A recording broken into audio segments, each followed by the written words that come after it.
This is me football ranting, and specifically on Kenyan football. Y'all seasonal football watchers who are addicted to EPL, mnatuchosha. Yesterday, when Kenya lost against Gambia, which by the way, everybody knew was going to happen, and also we all knew there's no way Kenya is qualifying for World Cup 2026, which is next year. When y'all come out and start saying McCarthy must go, how come he didn't play so and so? How come he didn't play the Chan full team? Are you guys okay? Mko sawa kweli? Kwa sababu at this point, I don't think you all understand the actual business of football, the actual process of what it means to have a football team and train these football players, because I don't think you'll know.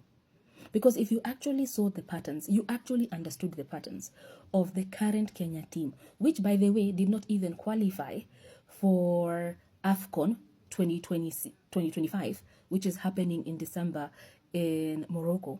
You would have known that McCarthy is not focused on the World Cup. McCarthy is fully focused on AFCON 2027 and building that particular team, because that will be the team that will also be playing for World Cup 2030 qualifiers. His main focus is in making sure that at least Kenya can win AFCON 27 or be at the top two. He is focused on building an elite team.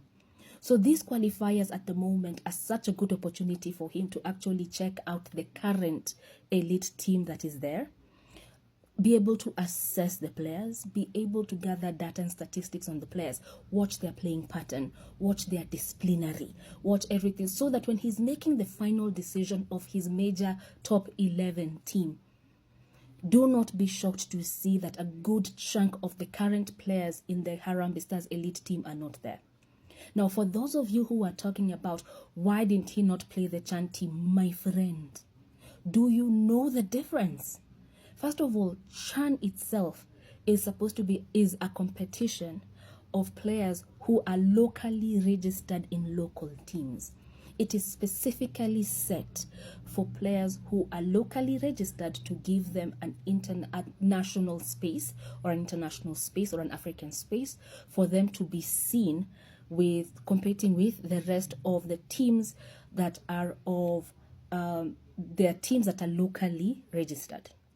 These players do not automatically qualify to be in the Harambee Stars senior team.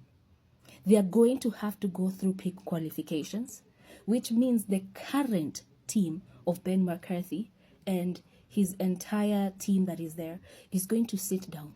He's going to look at the stats. They're going to do an assessment. And then they're going to figure out which players are going to be able to move to the main team.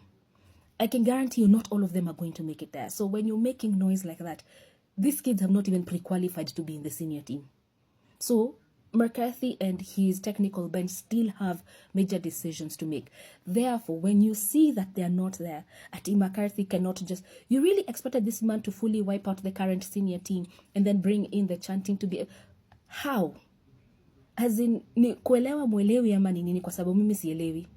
And then also at the same time, we already have a senior team, don't we? And this senior team already has players. And even though they're underperforming, and they've been underperforming for a very long time, as in, do you remember the previous coach? This is going to be a team that McCarthy still has to work with at a certain level.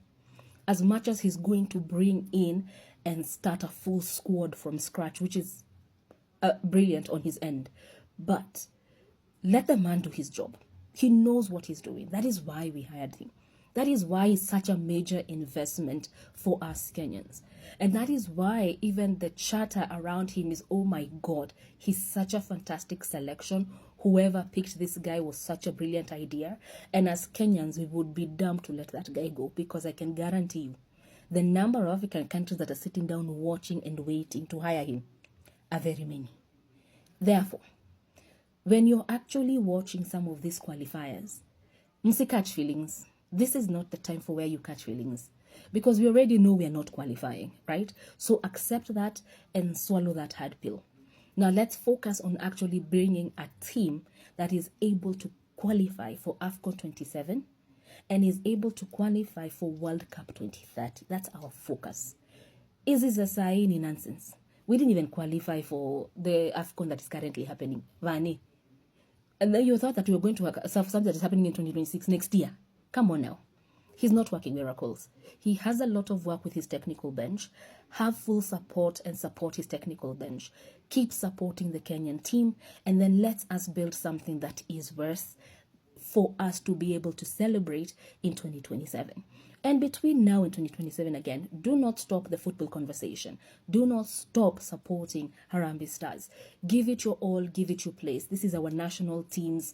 Let's be able to give in the best possible. Remember, we've already qualified for the next CHAN, which is supposed to happen next year, although we're not sure who's supposed to be hosting. But we've already qualified because we got to a good level. Therefore, we still have our young players that are going to be showcasing themselves next year for CHAN. And then we've got a senior team that we have to build from scratch again. Therefore, keep supporting our team. Keep supporting Ben McCarthy and his team. Na mwache ufala jamani. As in, a little research would have told you, and you would have already seen what is currently happening. Hii kuchant must go ni kama tulikuwa tuna deal na ule mzungu ufala. Achanini nayo. Sawa? But we good, and thank you for coming to my TED Talk. That's the end of my rant.